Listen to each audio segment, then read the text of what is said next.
Welcome to the Digital Decoder. Today, we're diving deep into the digital lives of young people and the incredibly complex world they have to figure out every single day.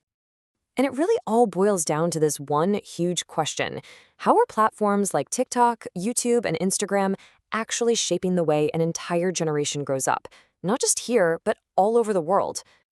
So to even begin to answer that, we're not just going to look at charts and data.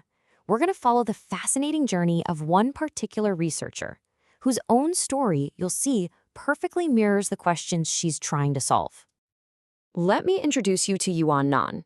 She's a doctoral student whose path to understanding our digital world is, well, anything but ordinary. That's right. Before she was decoding algorithms and studying virtual influencers, her whole world was children's books and the art of storytelling. Kind of a surprising place to start, isn't it? Just look at this path. It's truly one of a kind. She starts with a master's in children's literature, then jumps right into the industry as an editor and marketer. From there, she gets a PhD in management, and now she's pursuing a second PhD, this time in mass communication. It's this incredible journey that connects stories, business, and now technology. So you have to ask, what prompted such a huge shift? Well, everything really came into focus when she arrived at the University of Florida. She actually came to the U.S. as a visiting scholar with a really clear plan. She wanted to study how children's literature was changing in the digital age. But, sometimes the most important discoveries happen when you take an unexpected turn. And you can literally see the pivot right here. She shifted from the world of physical books and literary traditions to tackling some of the most urgent questions of today. Things like digital platforms, how kids develop their identities online, and even these brand new creations like virtual influencers. Now, this didn't just happen out of the blue. It was really sparked by a few key things: getting crucial mentorship, reconnecting with a former professor who could guide her, and diving into hands-on research projects that perfectly bridged her old interests with new ones, like figuring out how educational comics actually spread on social media. And in her own words, you can just feel how sure she was. These experiences didn't just hint at a new direction, they completely confirmed that this was the right path for her. So what does this new path actually look like?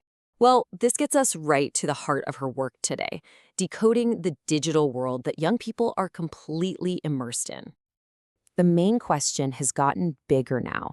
It's not just about stories and books anymore. It's about how young people are making sense of, well, everything that's flying at them online, from sneaky advertising to content that's been generated by AI.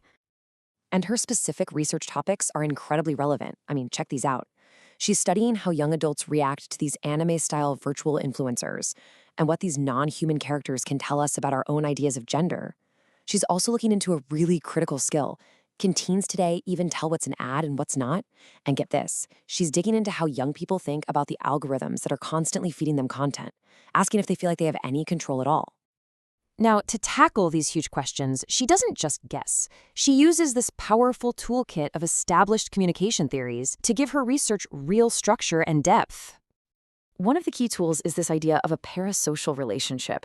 You know that feeling when you feel like you know a YouTuber or a creator you follow, even though you've never ever met them? That's it. Nan is applying that same idea to today's creators, and this is what's so fascinating, to influencers that aren't even real. And then there's source credibility. This is all about how we decide who or what to trust online.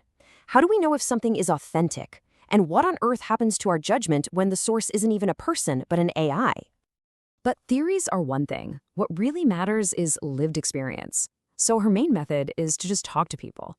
Through deep, in-depth interviews, she's creating a space to understand not just what young people are doing online, but why they're doing it, uncovering all the cultural details and just the everyday logic that massive datasets would totally miss.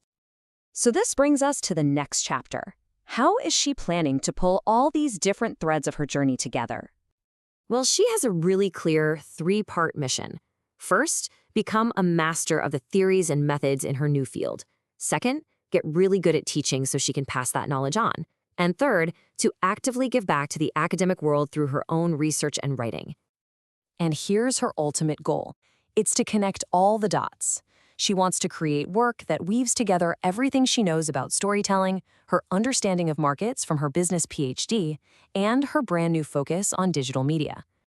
Okay, so we followed this whole journey, and you might be asking yourself, Why does one researcher's story matter to the rest of us? Well, it's because the questions she's asking are crucial for every single one of us. It doesn't matter if you're a parent, a teacher, or just someone trying to make sense of the world today. Understanding how the next generation sees and acts on digital information is absolutely essential. In a way, her research isn't just for academics. It's like she's creating a map, a guide, to help all of us navigate the amazing opportunities and also the very real dangers of the digital world we all live in. And that leaves us with one last thing to think about.